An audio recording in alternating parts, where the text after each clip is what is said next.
Hello guys, അപ്പോൾ ഇന്നൊരു Sunday വ്ളോഗാണ്. അപ്പോൾ രാവിലെ എണീറ്റ് വന്ന് നോക്കിയപ്പോൾ തന്നെ അമ്മ ചമ്പക്കര മാർക്കറ്റിൽ പോയിട്ട് വേളൂരിയും കൂന്തലൊക്കെ മേടിച്ചിട്ട് വന്നിട്ടുണ്ടായിരുന്നു. അപ്പോൾ പിന്നെ രാവിലത്തെ ടാസ്ക് തന്നെ അതായിരുന്നു കേട്ടോ. മീനൊക്കെ വെട്ടിയും കൂന്തലൊക്കെ ഒന്ന് ക്ലീനാക്കി വെച്ച് പിന്നെ കുറച്ച് മീനെടുത്ത് വറുക്കാനും വെട്ടി വെച്ച് ബാക്കി തേങ്ങ അരച്ച് കറി വെക്കാമെന്ന് വിചാരിച്ച്.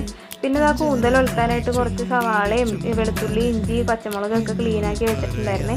അപ്പോൾ ഇതൊക്കെ ചെയ്ത് വെച്ച് പിന്നെ കറി ഉണ്ടാക്കുമ്പോൾ തപ്പാൻ നടക്കണില്ല എന്ന് വെച്ചിട്ടാണ് ഇതൊക്കെ ആദ്യമേ ചെയ്ത് വെക്കുന്നത്. അങ്ങനെ ആ കൂന്തൽ ഉലത്തി പിന്നെ തേങ്ങ അരച്ചാണ് വേളൂരി കറി വെക്കണത്. അപ്പോൾ അതിനുള്ള അരപ്പൊക്കെ വെച്ച് തിളപ്പിക്കാൻ വെച്ചിട്ടുണ്ടായിരുന്നേ. അങ്ങനെ അരപ്പിന് തിള വരാൻ തുടങ്ങിയപ്പോഴേക്കും മീനൊക്കെ കഴുകി വൃത്തിയാക്കിയത് അതിലോട്ട് ഇട്ട് കൊടുത്തിട്ടുണ്ട്. എന്നിട്ട് അപ്പുറത്തെ അടപ്പിൽ മീൻ വറുക്കാനായിട്ടുള്ള വെളിച്ചെണ്ണയൊക്കെ ഒഴിച്ച് വേപ്പിലയും കൂടെ പൊട്ടിച്ചിട്ടിട്ടുണ്ട്. അപ്പോൾ വേപ്പിലിടുമ്പോൾ ഒരു പ്രത്യേക സ്മെല്ലും നല്ല ടേസ്റ്റാണ് മീൻ വറുക്കുമ്പോൾ. അപ്പുറത്തെ അടപ്പിലെ മീൻ നന്നായിട്ട് തിളച്ച് വന്നപ്പോഴേക്കും പിന്നെ കുറച്ച് കറിവേപ്പില അതിലോട്ടും കൂടെ പെറുക്കിയിട്ട് മൂടി വെച്ച് കുറച്ച് നേരം കൂടി വേവിച്ചെടുത്തിട്ടാണ്. വേപ്പില ഇട്ട സമയത്താണ് നല്ലോണം പുളിമണം വരാൻ തുടങ്ങി. അപ്പോൾ കുടംപുളി ഇട്ടത് കുറച്ച് കൂടിപ്പോയിട്ടാണ്. അപ്പോൾ പിന്നെ ഞാൻ ഒരു കഷ്ണം അതിൽ നിന്ന് എടുത്ത് പെറുക്കി മാറ്റി.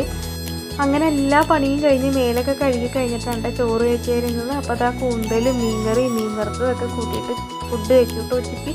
അത് കഴിഞ്ഞപ്പോഴേക്കും അമ്മ കടയിലിരിക്കുമായിരുന്നു. അപ്പോൾ അമ്മയ്ക്കുള്ള ഫുഡും കൊണ്ട് പോവാണ്ട് ഞാൻ എൻ്റെ വീടിൻ്റെ അവിടെ ഒരു പാലമുണ്ട്. ആ പാലം കയറി ഇറങ്ങി കഴിഞ്ഞിട്ട് കുറച്ചും കൂടെ നടന്നാലാണ് കേട്ടോ കട.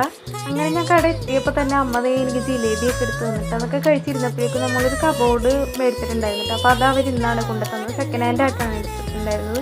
ഈ ഇരിക്കുന്ന സാധനങ്ങൾ ഏതെങ്കിലും അങ്ങോട്ട് മാറ്റണമെന്നൊക്കെ ആയിരുന്നിട്ട് പിന്നുള്ള ചിന്ത. അത് കഴിഞ്ഞിട്ട് ChatGPT-നോട് ചോദിച്ചിട്ട് ആൾക്കാർ ഏത് കാണുമ്പോഴാണ് കടയിലോട്ട് കയറണമെന്നൊക്കെ നോക്കിയിട്ട് പിന്നെ ആ ഓർഡറിലായിരുന്നിട്ട് സാധനങ്ങളൊക്കെ വെച്ചത്.